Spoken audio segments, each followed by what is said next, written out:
What's going on, guys? Meteorologist Jonathan Kegges back with you. We are almost to the weekend. It is a Thursday night. Hope everybody's doing well. Post in the comments where you're tuning in from. If you are watching from Central Florida, welcome. If you're watching from outside of the state of Florida, also welcome. Hope everybody's having a great night tonight. We have a full moon, the third super moon of the year, third consecutive one. It's the final one, of course, as we just have a few weeks left of 2025. So we're going to talk a little bit about the supermoon that is out there right now. If you've been outside, there are a few thin, high, wispy clouds out there kind of blocking it from perfect view, but nonetheless, you can't miss it. It is big, it is high in the sky, and it is super bright. We're taking a live look tonight in Maitland. You can see some of those higher, thin, wispy clouds, and also Denver, Colorado. They continue to get walloped by a ton of mountain snow out that direction. So a sight for sore eyes for the skiers, where it has been a long time since snow like that has fallen out there in the Rockies. So some good stuff coming for them. The drought update. It's Thursday. In the dry season, we talk about the drought update every Thursday. I know it's kind of a snooze fest kind of thing, but we talk about it with some science and meteorology and all that stuff as we typically do. Add a little interesting flavor to it, of course, as we try to do with everything. The drought actually expanded. We did get some rain in the Panhandle. It may have kind of gotten a little smaller in the exceptional drought area closer to Tallahassee, but it did expand in Central Florida. So that's not good news at all for the I-75 corridor. We're going to get into that coming up in a little bit, but there is some relief in sight, at least for some of us, as a bigger system is arriving this weekend. Right now, it is kind of anchored up into the Florida Panhandle. And by Saturday, it's going to try to work its way down from northwest to southeast. Some of the rain could be significant. So we are going to be watching that certainly as we move into the weekend. Before we get into that weather system, we are going to talk about the supermoon. This is the third consecutive one. We talked about the one in October, the one in November. Now this one. This is actually going to be the highest supermoon, the highest moon in the sky, the highest it's going to be since 2042 or until 2042. So it's high in the sky. It is bright. It is big. The December full moon is known as the cold moon for obvious reasons. It is very cold across the northern tier of the country. Again, it's not so much here. It's pretty much perfect here, if you ask me. But the cold moon rising tonight, and it is big and bright, and it is very, very nice outside to go take a look. Might want a light jacket if you go out there. We do have some of those higher thin clouds, and you can see them streaming through in that white wispy color moving over the Florida peninsula. Here is our system that we're going to be tracking for the weekend. So you see that area of low pressure, the rain associated with it moving through about New Orleans to Mobile, Alabama, into the western side of the Florida Panhandle, closer to Pensacola and Mobile, Alabama. That rain is going to continue to lift itself to the north into the east and just kind of stall out or just kind of hang out there as the front itself stalls right along the Florida Panhandle, right along the I-10 corridor over the next 24-ish hours. And when that happens, it will eventually start to dislodge, the front will, and then therefore the rain comes down the pipeline. Now, I want to show you this. This is not going to be gospel by any means, but I think it's doing pretty decent with the amount of rainfall, at least the placement of it. This is 1 o'clock tomorrow afternoon. I do think we are going to be back in that regime of having the higher thin clouds out there once again. Let's send this forward. And this is what it looks like as we move into the day on Saturday. So this is 8 o'clock in the evening on Saturday. I believe this is the super fresh high resolution. Like this just came off. Let me see here. Let me update. We have even more fresh stuff. So we're going to look at the model data for the first time together here, the latest update. Together to see how it holds. That's one of the things in a situation like this when you have a slow moving front is to try to figure out, okay, are we going to see things continue to slow down or is it going to speed up? So there we go, Saturday, 8 o'clock. And you see there that we do have that stationary front just kind of draped pretty much over Marion County. That continues to slide down and then breaks apart. There's 10 o'clock in the morning on Sunday. and then we have more rain kind of pushing through. So the two best opportunities that we're going to have for rain over the weekend, I think, I mean, there's a few stray downpours in the mix early in the day, but I do think the best opportunity is going to be late into the evening on Saturday, like bedtime, and then late morning, early afternoon on Sunday. That's as the front starts to actually nudge its way back down into Central Florida and to help give us those better opportunities for rain. You see the difference where the boundary is versus where it's not. This is the high temperature forecast for tomorrow. Big difference, say if you were in Tallahassee going to Pensacola, or even bigger if you're in Orlando and going to Pensacola. Gigantic temperature spread because that front is basically going to be draped tomorrow from about Port St. Joe to Tallahassee. Everything to the north and west of it is going to be on the cooler side. You see the blue box popping back up. That represents the below normal temperatures that are expected in Pensacola. Everywhere else in the state going to be above normal. Eventually, that front gets to everybody. Now, this is the temperature trend for the next 10 days. This is going to be in the greater Central Florida area. So, really, Lake, Seminole, Orange, away from the coast, Brevard, greater Central Florida area. You see what happens. It's a little roller coaster ride. We're talking mid 80s on Friday, right around 80 on Saturday, back to the upper 70s on Sunday. And then we're into the 60s for highs on Tuesday and Wednesday before we pull out of that and then warm things back up quickly to by the end of next weekend. We're looking 10 days out now. We're back into the low to mid 80s. So quite the roller coaster ride again over the next 10 days as we are watching that front come through. All righty, guys, coming up in just about 3 minutes, have to get the first break in. We are going to inspect the drought monitor and talk about why this is certainly concerning that we have drought status this early, but even more concerning because of the long range pattern. And the long range pattern itself we'll get into a little bit more on Monday when we typically do our long range segment, but it's going to equate to what we're moving into over the next couple of months. We're going to touch on that a little bit. It's all related, and we're going to break that down coming up in just about 3 minutes. Stick around.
We are back on a Thursday night. We have almost made it to the weekend. If you've been outside, the awesome supermoon is hanging out tonight. It is super bright. We're taking a live look tonight in Maitland, where we have some of those higher thin clouds coming through. And look at the gorgeous, absolutely gorgeous shot in Denver, Colorado. Getting choked up. Sorry about that. Clearly, the moon is out a little bit on that one because it's a little brighter than last night. There's certainly still some clouds there in play in Denver. This is just to the west of Denver in the mountains. You can clearly see the mountains there, but now we can see the snow illuminated, plus we have the lights on there. So a really cool shot. Wanted to show you that because they have been getting hammered by some heavy snow over the past, 36 hours now? We showed it to you last night. I wanted to show it to you tonight since there was a little more light in the shot this evening. Okay, so on to the drought monitor. If you are unaware, every Thursday, the United States Department of Agriculture and NOAA release the drought monitor. And this kind of keeps tabs on where everything is in terms of drought or no drought, if it's increasing, decreasing, things like that. I want to be clear about something because I've gotten a few comments on my Facebook page about, hey, it's the dry season and drought really doesn't mean anything. And that couldn't be farther from the truth. The drought is based on conditions, and certainly you can be above or below normal in the rainfall department, even in the dry season, which of course we are in, which really started again back in November or the last couple of days of October. The point I want to make here with this is that we are below where we should be even for the dry season. There's an average rainfall amount per climate site in Florida, and we are below some of that. We are below some of that, and we are way below that where we have the darker red and that rust color closer to Tallahassee. So even with the rain that they received the other day, and that was a half inch to about an inch of rain, the exceptional area did shrink a little bit, but still in an exceptional drought in Tallahassee, extreme drought from just to the west of Jacksonville to Port St. Joe.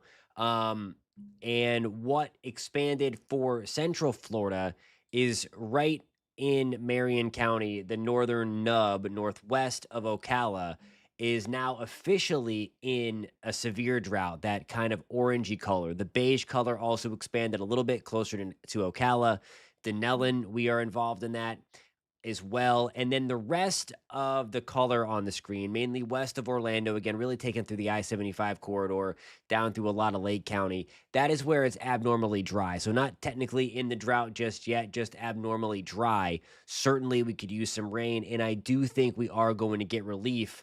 A little bit anyway this weekend. Some places could pick up a couple of inches of rain. The best opportunity to do that should be northwest of I-4. I do think we're going to be dealing with the line trying to fall apart a little bit as per usual, southeast of I-4, but still I think a good dose of rain likely coming our way as we move through the day on really Saturday night and then the first half of Sunday. I'm making plans to kind of hang out and hopefully fall to bed of some rain on Saturday night. It looks like that's how it's going to time out, at least the most widespread stuff. So I mentioned about this is a little concerning. Of course, we never want to see a drought, period. But the reason why it's a little more concerning is because it's so early in the dry season that not only do we have a drought, but a drought that's significant. I mean, when you're talking about exceptional drought, that is where you're going to have some big time problems. And that's something that if we're going to do that, we would typically see that later in the year as we get deeper into the dry season, into wildfire season, which is February, March, April, May. That's when we peak early spring because we're typically dry through most of winter.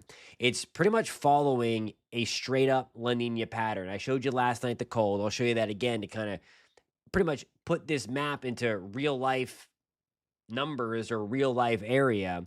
But the jet stream kind of bisects the country. The storm track is active out of the upper Midwest and northern plains and then across the nation's midsection, leaving the southern tier of the country dry and more often than not warm. Of course, it is still susceptible to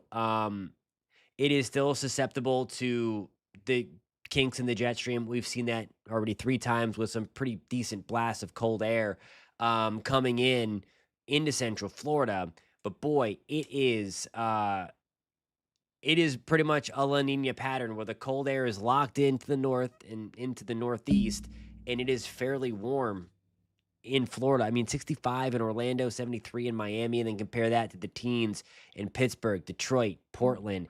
That's where the core of the cold air is hanging out, and that's where it is going to stay, at least for this time around. Once we get into next week, we are going to have a cold front kind of dislodge some of that colder air. But regardless, it's not going to, the core of this is already going to be pushing off the eastern seaboard. So we are not going to see the dramatic drop in temperature. It's going to feel colder, no doubt about that. But nonetheless, it's something we're watching as we move into the second half of winter and into spring. If we don't get a ton of rain over the next 6 to 8 weeks, give or take. Alrighty, guys, I have to get my next break in if my voice will hold out. We'll be back in 3 minutes. If you've had any pictures, I'm going to go check the Pin It section now to see if we have any new photos that have come in tonight of the supermoon.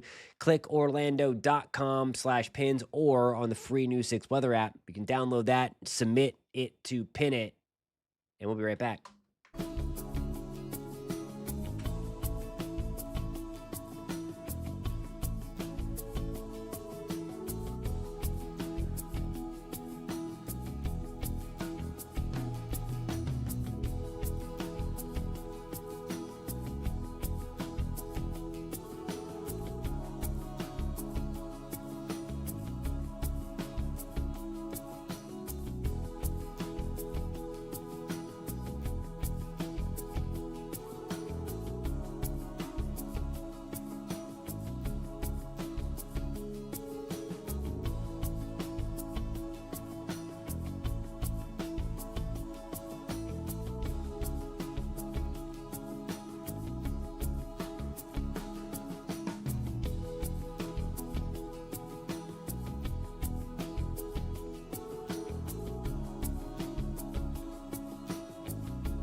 Alrighty, guys, welcome back. It is a nice, fantastic evening. Anthony just mentioned about we're having temperatures in the teens tomorrow night in York, and that is the kind of the colder air. There you go. That's what it's going to be tomorrow, this morning, tonight. And that's going to kind of push its way through. Syracuse, 4 degrees above zero. Portland at 6. Detroit at 9. This is the low temperature forecast for when you wake up. Pittsburgh at 13.